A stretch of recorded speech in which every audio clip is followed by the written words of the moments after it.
Yo, no vi lolo me do gbe na me sia me va gbe nkepe avalaji.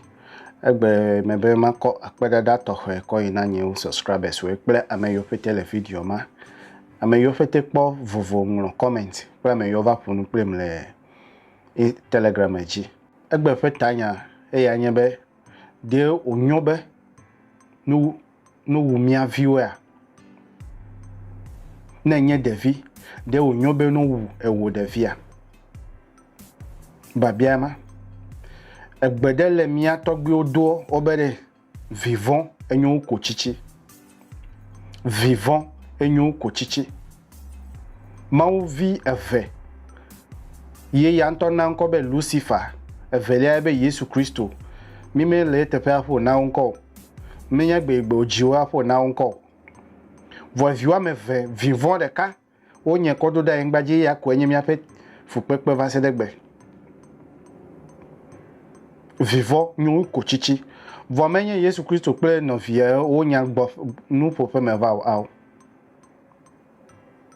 na migede mo se fa gbale etonia tabla ve vodeke pupi wi enyi ko ide bla ve vodeke mo se fa gbale etonia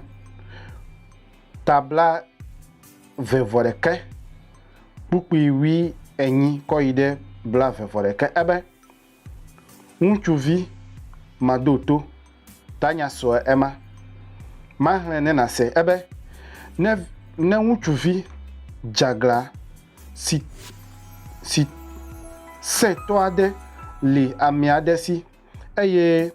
medo ato fofo akple dada fe gbe o eye wo hito ne ga keme se o la ekema fofo akple dada na le aidu me amechichi wogbo eye wakple ayi du lafe vonu eye wagblona dume amechichi awo bena miavi unchu sia enye amejagla ple tosela medo ato miafe gbe o eye wonye ame bada kple ahamula emegbe do ame ŋutsuwo kata na fukpe waku ale na de von ale na de von lada le duwo me eye Israel blibo la na si eye wo avon ebe ale na devant lada le duwome eye Israel bribola na se eye wa avon no vilano menye nu vie le jojo mebe vivant enyo ko chichi vivore enyo ko chichi me bia gbedebe sofo nene alo bishop nene pope nene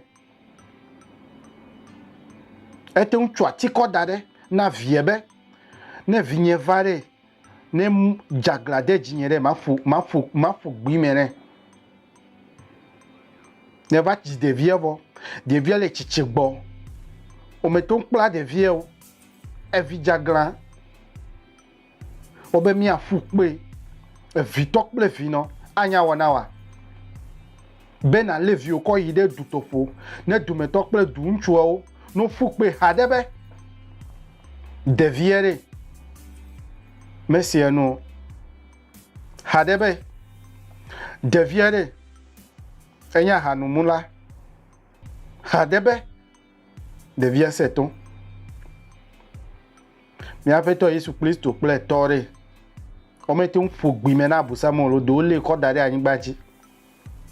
o fukpe abusamu wo da nyene nyatefevo ne mawu yina wonya ya de bibla mere machina we amebo mebe bibla de von o sugbole me nyo che sugbole me ne me kpo vovo de me be de yen che me die ga lo me die ga fe vole nyo ga me ko le nu fia le mo jide a vous de vidéo tu fais ta me be babia yo me ton bia le o de vi me o de ko babia ko va gben ke fe avala ji mu de comment yate bia ta me wo telegram ne mi anoka mi anonu fo o mate wan le fi o ava po be nya me vodi nya me lo be ma nya me vodi me lo be no yo me abusan vi fa hade wo de pokpota nya te fe de kai Ghana to pe Togo to we Benin mi o me le nu fo na mi ato gbe we de o me fi ale yo wa me gbeto nyama fo nu sugbo meni ti soyi me ma wema yina vai hlen mose fa gbale ta blave vodeke pupu wi enyi ko ide blave vodeke ekema wonto na sena dokuwe me bia dagbe na me siame eve unchu venyonu bia dagbe na hu no pastor boko na me siame me bia dagbe na mi afete mi be me na vivi ata mi va monji mega volo dagba na vai no nam le Telegram ji subscribe na ma video ekema mi anoka me no viewe